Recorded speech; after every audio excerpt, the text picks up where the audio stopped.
Hello everyone and welcome to the Liverpool Women's podcast.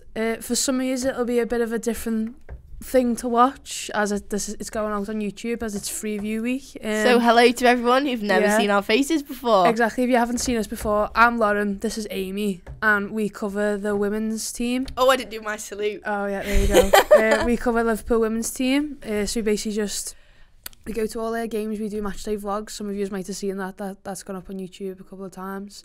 Interviews with players. We've got one out right now, Christy Murray. Make sure you go check that out. Go and give that a watch. And then we also do this weekly podcast. I think this is my favourite thing that we do out of all of them. Out of all of them, I enjoy this the most. We always get to sit down and just have a chat about life at the same time as talking about football. For anyone who knows me and Amy personally, knows that we just chat absolute nonsense the whole time. So this is like another platform, but we chat nonsense sometimes, but we mainly focus on the women's team. We do. So to kick it off, we have a question from Jack Bailey, who left it on last week's podcast. Finally a name I can pronounce. Yeah, Jack Bailey. So he said, with the upcoming major tournament in the women's game and a potential Champions League style tournament in a couple of years' time, how much do you think the women's game will grow over the next few years? Great job on the podcast as always. Keep up the great work. Oh, that's nice. Thanks, Jack. Thank you. Do you want me to kick it off? You can kick it off, yeah. Well, this kind of relates to something that we're going to be talking about later on. Yeah. The idea of major tournaments such as Champions League is now UEFA's being backed by Visa, I think it is. It is, yeah. A contract was signed a couple of days after the Ballon d'Or, so sometime last week. Yeah. And I was reading an article about it. I don't want to go into too much of it now because that's one of our points to talk about on news. But that in itself is massive for women's football because it automatically initiates some sort of growth. Like you're finally going to be having that some sort of financial backing. Maybe not club-wise, but definitely in like overall terms within like the competitions that be able to get held. World Cup will be affected, things like that. So I think with the addition of these new tournaments, it's gonna help the game so much. So obviously there's all the different leagues around the world, similar to the men's, and we do have a Champions League at the minute. I think it's for only like one or two teams though, each league. It is. Lyon are the current holders of that. They're probably the best team at the moment, the women's team in the world at the minute.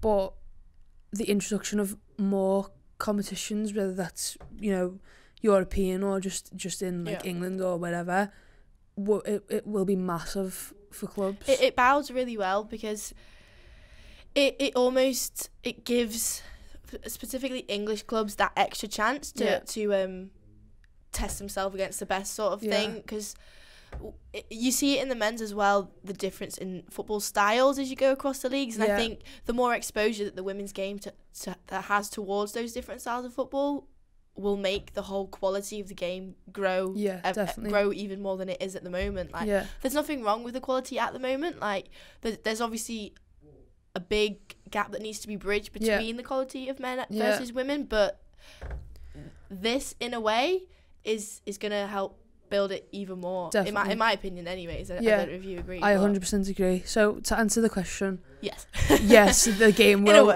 will massively grow over the next couple of years if there's the introduction of more money, more competitions, more sponsors, all that palaver.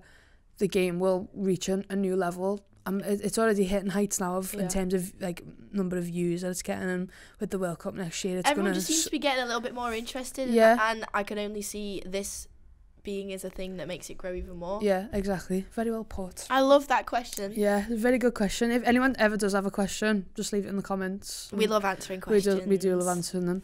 It can be footy related or non-footy related. Yeah. We had a question the other week. Well, it wasn't our question, but I kind of span on it, and it was about talking to snails and that. Yeah, so it was a good time. That's on the website if you want to go and have a look at that. Oh, promo today is through the roof. You can go and start your 3-month trial over on the Redmen TV where you can watch that podcast. Filmed so many shows today, and all I've heard is it's free. It's free. Yeah. So we did have a game at the weekend just gone. We did. We played Redden on Sunday. Final score was 2-2, which considering we have 5 defeats on the bounce, was it? Yes. Yeah. So And I mean, most people we weren't in the best frame of minds, was we? And most people wouldn't be happy with a 2-2 result, but I was fine with that, and especially against Redmen, since they beat us earlier on in the season. 2-2 is better than getting beat. At least we picked up a point. It wasn't on telly and it wasn't on Facebook Live either, so to be completely honest, we've gone off what Twitter updates were going on. Our mate Hev was banging out them tweets for us. Yeah, so we were following them, and we also I read like a very simple match report the other day. So we don't know too much, but we've seen Sweetman Kirk's 2 goals. Yes, lovely. I can't remember. I don't know whether it was the first one or the second one, but that is it on the half volley? It's the first one that's on the half volley. Oh my! It was glorious. Absolutely glorious. But saying that, Farrell Williams scored 2, and they were glorious as well. It was a game full of beautiful goals. I was surprised to see Sweetman Kirk pick up goal of the week over Farrell Williams' second one, to be honest. The second one kind of looped. It looped and it went right in the top corner, and I'm not exaggerating, it was in the top corner. No keeper was saving that. No, I mean, unfortunate for us, they scored in the last minute as well, or the last few minutes. And then the very last kick of the game, they hit the bar as well. They hit the post. Sorry. Oh, so it could have been a lot worse, but you could see the signs of improvement from us in that game. We've taken a lot from that game, and I think Jepson has taken a lot from the game as well. There was a massive sort of positive attitude and positive environment especially on social media when they were talking about the game, and you could kind of feel that as well. At the moment, we have gone through a bit of a rough patch. You can't deny it. Five defeats on the bounce. When half of those games we should have at least scored Bristol, a few goals. Should have won. Yeah. Birmingham we could have won. Or at least drawn, or at least kept a clean sheet sort of thing. But Everton we should have won. Especially the last few games, it's been tough for us as well to be able to watch that. Obviously, we always try and look at it in the best light, but also on this podcast we try and think of solutions, like problems, and then also solutions to be able to fix it. I think the main positive I'm taking from that game is the fact that we got goals, and we have been lacking goals frequently. And to me, that is a statement from Sweetman Kirk saying, I want to be first name on that team sheet. I'm going to get you the goals, and I want to be put on every single week. She gets herself in all the right positions. 100%, yeah. She's literally the striker that just loves to stand on the keeper's toes. Yeah. And waits for that cross to come in. An old school number 9. Literally. And, she's there for tapping. She's there for worldies, like she scored at the weekend. She can head the ball. She scored a header at the weekend. I don't know why, but all of a sudden when you were saying that, I had Michael Jackson, I'll be there, stuck in my head. Courtney Sweetman saying, I'll be there. That's on YouTube. Yep. Anyway. Sorry, carry on, you're saying. Yeah, so she is literally, she seems to be hitting that little bit of, I want to say form, but it's too early to tell. It's too early to tell form, but she's hitting a little bit of a stride now. She's played the last couple of games, scored 2 at the weekend. She's our top scorer this season. I'm really she excites me a little bit. Exactly, she's really exciting to watch. She's so dynamic. You're like, oh, which way is she gonna go? Is she gonna make the run now? And I think she's a bit of a trouble for defenders to deal with. She's intelligent. She knows when to make the runs, and sometimes she makes them too early. She gets caught offside, but she knows when to go and where to go. I think with regards to the people that we have that have the ability and play in the number 9 position, I think through the last few games, probably since about the Bristol game now, I think she's winning my race in who should be solid number 9 over Kirsty Lynette at the moment. Nothing against Kirsty Lynette, it's just I'm not seeing the goals from her. Exactly. And I'm seeing the goals from Sweetman Kirk. She did start at the weekend, and we were having this debate before whether she started up, whether it was 2 up front or whether she started out on the wide. Obviously, it was hard to tell. I think she started on the wide because the clips, some of the highlights I've seen. Okay. She was picking up the ball in that area. Jess Clark was on the left and she was on the right. Right. Okay. But I would have been interested to see if we did put 2 up top, because that's very attacking. Yeah, it is. Well, I was gonna say, Niamh Charles, she's still out, and we're very unsure as to why see, it's difficult sometimes because you don't get the injury updates like you do with men's teams. If no one really understands how that whole system works with the women's, we literally get told nothing. You get nothing. You know the team an hour before, and then you know an hour before who's injured or not. Yeah, literally. So you don't even know if they're injured though. When Jess Clark missed the what game was it? Birmingham, was it? No, game before the City game. Can't remember. She missed one of the games, but we didn't even we had to ask about to see. Yeah, and then we seen her sit because we went and we seen her sitting on the bench and we were like, what is wrong with her? She wasn't even on the bench. No, but she was there. Yeah, do you know what I mean? Okay, She was sitting. Yeah. But it's extremely difficult. Yes, whereas like last night, whoever got injured in that game was like Trent, Matip. All over Twitter. It's all literally as soon as the game finished, it was Matip's gone for a scan, Trent's done this to his foot, and it was like, well, we need this for the It's just another team. example of how much work still is needed. Literally, yeah. It's really not hard to put out a tweet or put out some sort of, I don't even know who would put it out, but the Women's Super League, they didn't even comment on when Kira Walsh came back from her injury after her knee. Like, we all knew that she was injured, but I still don't know what her injury was. It was some sort of knee thing. Yeah. Was it an ACL or did she break her knee? What she's on? I don't know, but it was... That really grinds on me. That it really does, because how are we supposed to sit here now and tell you our predicted 11 when we don't know who's going to be fit or not? It's difficult. And I just want to quickly mention as well another positive from the game. Lauren Thomas made her debut for us.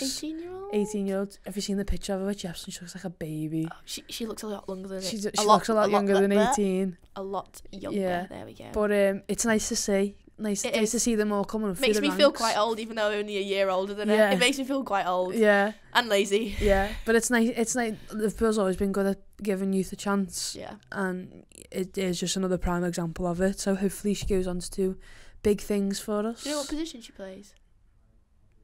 Midfield. Let's go with that. She does play midfield. Oh, okay. Yeah. I thought you were just making that up. No, she does. Love that. Quickly, other results. Man City 1-0 Birmingham. City haven't lost a game this season. Oh, they beat Arsenal as well last week. Yeah. Judge Stanway goal, I want to say. Yeah. No, yeah. And Stanway scored at the weekend as well. On fire, that girl. Yeah. Bristol beat Everton 2-0. They're a couple of points clear of us now, Bristol.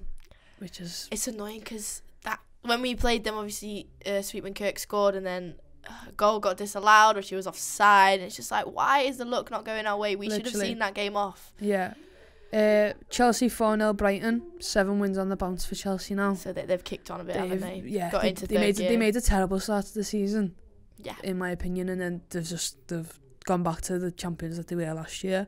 We still need to host them at home. Yeah, we do. That'll be a big game. Yep, definitely. I think that's in February. I think we have Chelsea and then City again. Oh God. I'm not 100% sure though. And then West Ham 5, Yeovil 0. Couldn't tell you anything about that game. No. I have not got a Scooby. And then a quick note on the... Yeah, things are hotting up in the championship. I'm just going to say women's championship because that's basically what it is. It's very tight at the top of the table. There's 4 teams within a point of each other. So Man United and Charlton are both level on points at the top with 25. 25 and then the other... And then... Durham and... No, isn't it United Spurs that are on 25? No, it's United and Charlton who are on 25. Oh, it must be Durham Spurs have gone down. No, they're 4th. But they were top the other week. Yeah, but so it's on 25 points. Joint is Man United, Charlton, and then 24 joint is Durham Spurs. Yeah. So it's very. We all thought at the start of the season Man United were going to walk the league. The players they've got, the manager they've got. I thought they were, and then I actually went and looked at the table one week, and I was like, well, they're winning, but they're not. They're points not clear. Exactly. Like they're women, but so are Charlton. I know. And so are Durham, and so are Spurs, and so are Watford. Like, but they're all winning. They were at the start of the season. They were winning about 5 or 6-0. I think one of them was 12-0. Yeah. 6 was scored about 5 or 7. I can't one of them was actually 12-0. So it's mad. But it's going to be interesting because one of those good teams is going to lose. Going to lose out. If Man United don't, only one team comes up from the championship, which is stupid. But you know, it is what it is. It works a lot differently to the men's game. Yeah. So that's so tight. If Man United miss out, that I'm gonna be shocked. But then also, Doncaster Bells won the championship last season, didn't come up because he didn't have the funds to come up. Yeah, it's all to do that. If Charlton win the league, but they don't have the funds to come up, and Man United finish second, Man United come up. How does it work if you don't have the funds?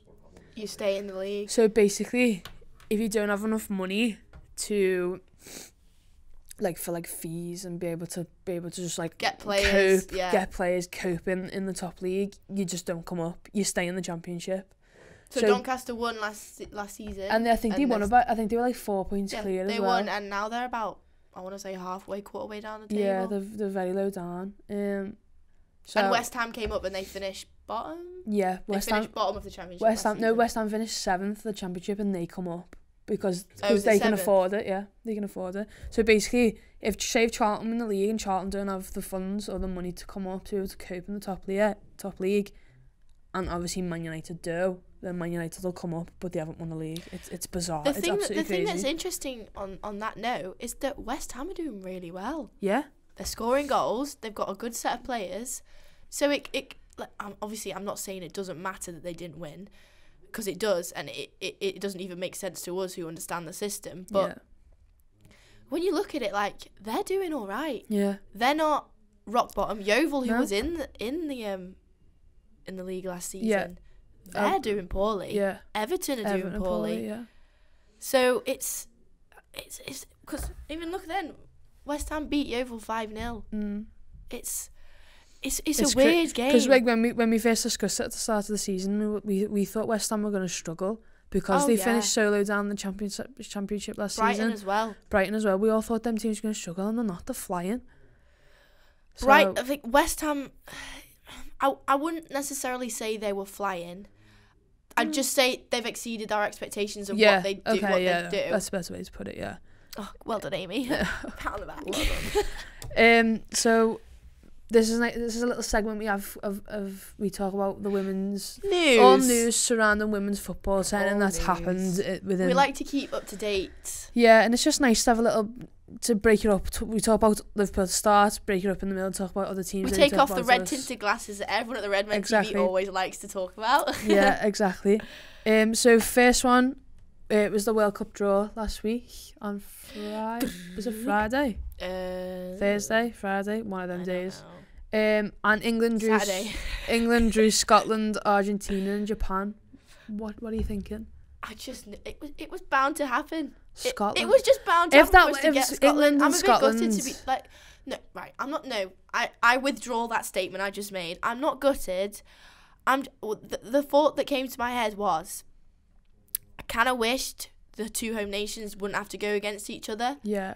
And they'd play teams outside of obviously not the home nations. So as a group as a whole, I know they're two teams, but you'd think you'd have a better chance of progressing. Yeah. Obviously, at the end of the day, we're going to be supporting England because it's where we're from. But the likes of Christy Murray and Caroline Weir, who were at some point or are still affiliated with Liverpool Women. You're going to want them to do well as well. You do want them to do well, but I think it's a group that England can cope with. It's a group that England could see, yes, as a challenge. Obviously, you want to challenge yourself. It's the World Cup, but also as an opportunity to kick on and be like, no, we are winning that group, and we are we're putting our good foot forward. Yeah, and especially because Scotland haven't qualified for a World Cup in a long time. Yeah. So the squad they've got now, they're right up for it. Like, we spoke to Christy Money about it the other week, and she just couldn't stop smiling when she was talking about it, because I don't think they could quite believe it themselves that they're actually going to a World Cup. So they're going to be right up for it. Argentina have got a good squad. Japan is going to be a tough game. So if we're aiming to finish top of that group, you've got to be beating all of them three in every game. Yeah. Who are like the really, really good women's international teams? USA are the best. Because obviously there's got a lot of blokes watching this. They'll probably be interested as to how it works compared to men. USA won it last year. Last World Cup. USA won it. Was it South Korea or North Korea in the? Was it Japan? I think it was Japan. Was it Japan in the final with them? England got to the semi-finals and got kicked out by Japan. I want to say Laura Bassett scored an own goal. Someone scored an own goal, and I'm pretty sure it was her. Yeah. It was a dev fluky one as well. She went to clear. She She was playing left back. She went to clear it like from the left back position, and it literally just scooped and went over the keeper. It was a mad goal, and it was in like the 91st minute or something as well. And also you've got, well, Brazil. Let's just run through a couple of the teams that we know about, just so like the people that haven't really an idea. I think France, obviously being the host nation, they've got the home support behind them. Mm-hmm. They've got a few good players as well. Lyon players especially. Netherlands. Yeah, Medina, who's absolutely on they fire at the moment. They won the Euros last year. Yeah, beat England. Yeah. So, I think the main thing that England need to kind of take from it is gather all that hurt and loss after being booted out of the semi-finals and then losing it on the Euros, taking that fire and being like, look, this is going to be our time. Yeah. This is what we have to do. Yeah. We've felt that pain before. We don't want to feel that again. Yeah. So it almost sparks a fire under their bums and just being like, yes, let's go and do this. And they've got players in that squad that experienced that. Yeah. Obviously, the likes of Steph Houghton, Lucy Bronze, Hi Hun. But then we've also got players coming up like Georgia Samway, like Keira Walsh, who will just fit right Leah in. Williamson. Exactly, who will just fit right into that England team and give us that little bit extra. Especially the form that they're in at the moment. If they can carry on that form towards the end of this season and then progress it throughout the training camps with England, showing Phil Neville that, look, I want to be a focal part of this team. I want to be the name that everyone talks about when they think of the 2019 World Cup in France. Yeah. So, a bit of sad news is that Jordan Nobbs is ruled out of next. See, I really don't like talking about this because it genuinely breaks my heart for the girl. So, some people don't know who she is. Jordan Nobbs plays for Arsenal. She played for Arsenal for years. Well, she's only 24, but people still call her a veteran. Yeah, she's been at the club for so long. She's been in England setup for ages. Quality player. Defensive. She's lovely. Midfielder, sorry. Yeah, she's lovely as well. She's done an ACL, so she's just had an operation, so she's out of the rest of the season and next year's World Cup. So I want to know, who do you think's going to fill her role in that side, in that England team? I don't really know. No. It's difficult. To me, Keira Walsh just comes straight to my mind, but then because of her injury at the minute, is she well, gonna be? She's been playing for City, so I think that injury's a bit of a washed under the water sort of thing. Yeah. I don't know. My mind's got a bit blank, to be honest with you, because the squad depth that we have is brilliant. You know who I'd love to see get called up? Gemma Bonner.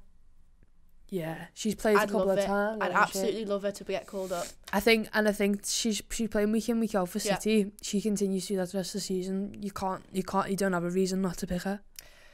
It's just who would you take out to put her in? Obviously, Steph Houghton, Millie Bright. I wouldn't want to. No, they'd have a good partnership. Obviously, Lucy Bronze, my girl. But Bonner can play right back as well. So if you're struggling for a right back position in any of the games, it depends on injuries as well, and it depends on form towards the rest of the season. Whether people, because we've spoken about this before. Phil Neville is a person who bases it on form, doesn't base it on how long you've been involved in it. Which Gareth Southgate, I think, has been a little bit has a habit to put players in just because of who they are. Yeah, literally. Not based on form. Yeah. But Phil Neville's not been afraid to, I wouldn't say cause controversy, but put players in that are on form at that moment. And I think that's what he might do for the World Cup. He's obviously going to put experienced players in there to help out the youngsters and help out those who maybe haven't been involved in a major tournament yet. But he's not afraid to throw girls in there. No, definitely not. Who have proved that they should be there. And what more can players do than perform well for their club and get picked? Literally. There's nothing else that they can do. Literally. Do you want to talk about this UEFA visa thing? Because you know a bit more about it than me. Yeah, I had a quick. You had a quick Google before, didn't you? I had a quick glance this morning, and then obviously when it first came out, I was having a bit of a delve you sent it to me on Twitter, I think it was. So UEFA have signed a 7-year deal with Visa, and this is the first women's football's major sponsor, let's say. Yeah.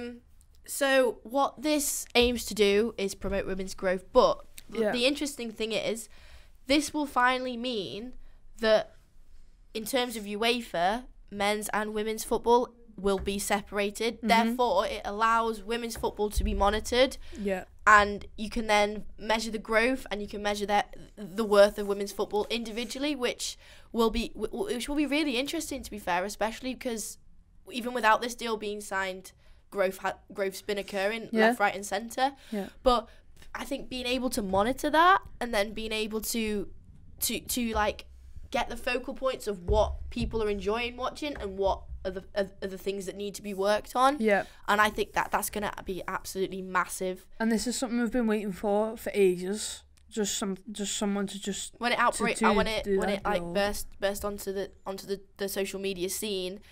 The response was brilliant. You got managers coming out saying it. You've got players that are coming out. You've got veterans and everything. And it's just like, this to me is one stepping stone, which is paving the way to build the Great Wall of China. Or them Rocky Balboa steps. If that's the was way, that not a good analogy? If that's how you want to put it, yeah, perfect. But it's the building blocks to success. Okay. I think that's a brilliant way of putting it. Let me know in the comments if you agree. Thank you. Sure. Okay. Lauren's gonna comment. No, I do not agree. Shut up. So something a bit more serious. We won't talk about it too much. Just I don't like this. I hate talking about really, really bad stuff in this podcast, but it's got to be done. Someone's got to take the reign and put it in this pod. Well, we're both mature enough to be able to have this conversation as well. Well, I definitely am. Unsure. Afghan football officials have, not all of them, a handful of them have been suspended over sexual and physical abuse allegations from members of the team. It's just, I don't really know what to say. It's disgusting. No, it's disgusting. Fair play to them girls who have come out and have actually had like, you know, the bollocks to actually do it, yeah. And you know, it's not just one person; it's a handful of them. So even if it was one person, you suspend them anyway. But it's got to be like it's got to be put out there. Yeah. And imagine like what some of them players have had to go through. It's a women's football team. They just want to play football. Like some girls get scrutinised enough for even playing the sport, but your own bloody staff. Yeah. It is disgusting, and thank God that it's come out and it's been not sorted, but it's been put into the spotlight for people to see how definitely vile it is, and especially for us too who've played football before. Imagine if we'd have been in that situation. I couldn't even think about it. Like, imagine. I don't even know, because if it was me in that situation, I don't know what I'd do. I think it's a scary thing to come out and talk about, and absolutely fair play to them who did it, because I don't know what I would have done. Yeah, very much so. So for the people who haven't seen this podcast before, Amy has a bit of an affiliation with Lucy Bruns. An affiliation? Yeah. It's just a taken to? No, it's an affiliation. So here's Amy's 1 minute segment on Lucy Bruns. Cue the graphic.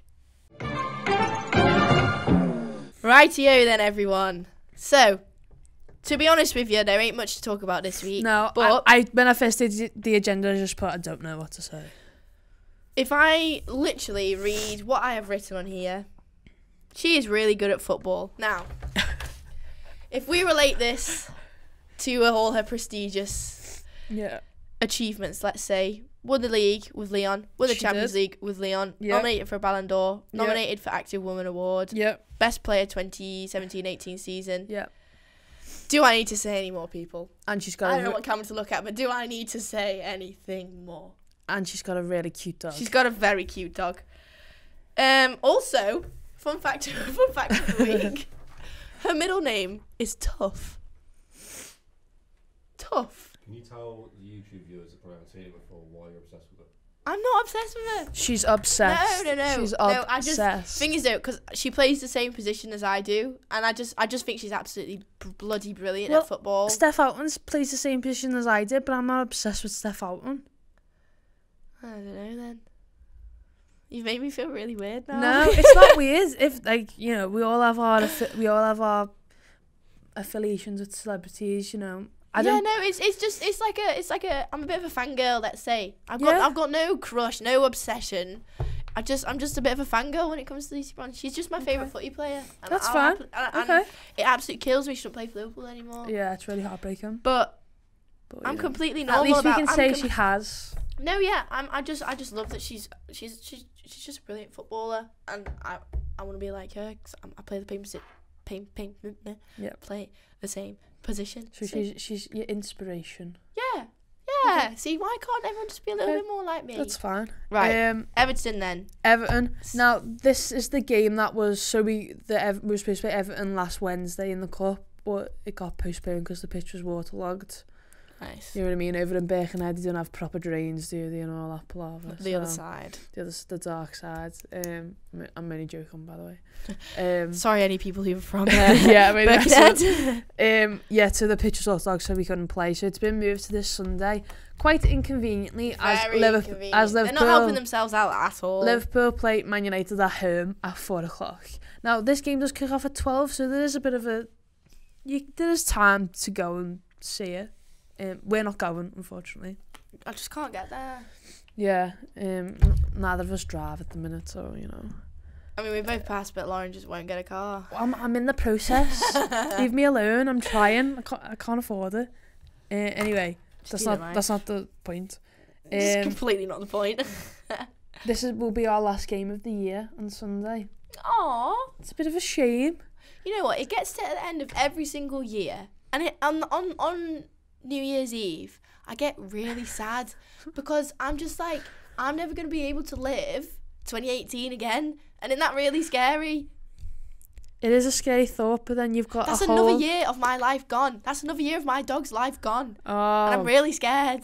But then if you think about it another way, you've got a whole new year where you can just do... Yeah, but they always go to shit, don't they? Yeah, well, that's what I'm trying to say, is you don't make it like that. You make it like a good year. You plan things. To be fair, we've had quite a good year with doing all this, haven't we? Started our own show. Good 6 months. Yeah. Has it been that long? Yeah, May, June. God, how have we put up with each other for this long? I don't know.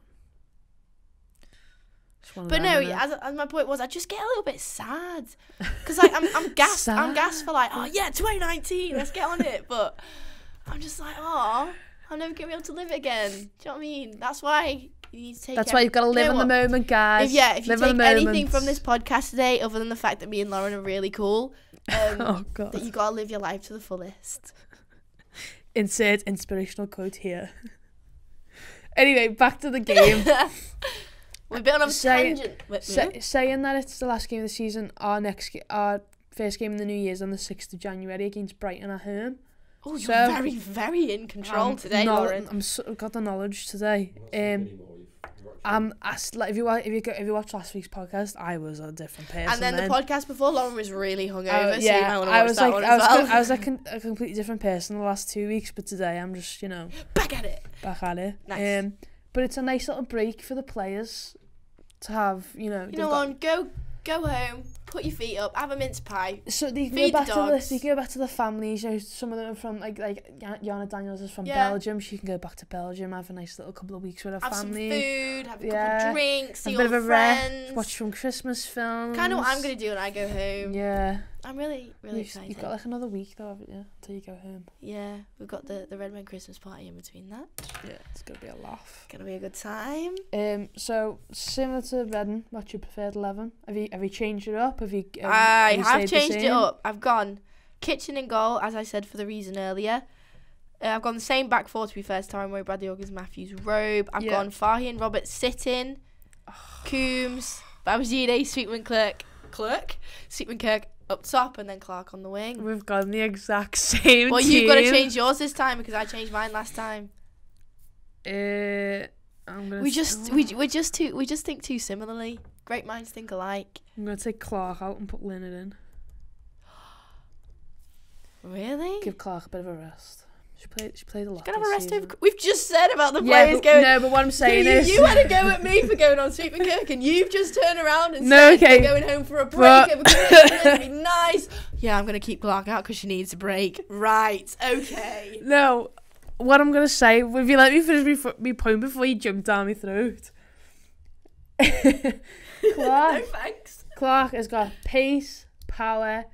She can come on for any of them. Go on, give us another P word. Precision. Yes. She can come on for any one of them front three and change the game. Okay. So she's going to be my super sub. And I'm going to say we're going to beat them 3-1. Ooh. Oh! I'm going to go 3-0. Beat that. Okay. Well, that's it. That's all the agenda's If you've got. enjoyed, if you've enjoyed anything that you have seen on today's video, please head on over to the redmen@tv.com. First month. Oh, and actually, subscribe. First month's free. I'm just trying to think of all the things that were said earlier. First month's free, so as well as this week of free stuff on YouTube, you get it all free on the thingy for a month after. There's loads of good shows going on there, to be fair. Loads of good stuff, there's literally about 2 shows at least a day that go out with it. Yeah. Something like that. Yeah.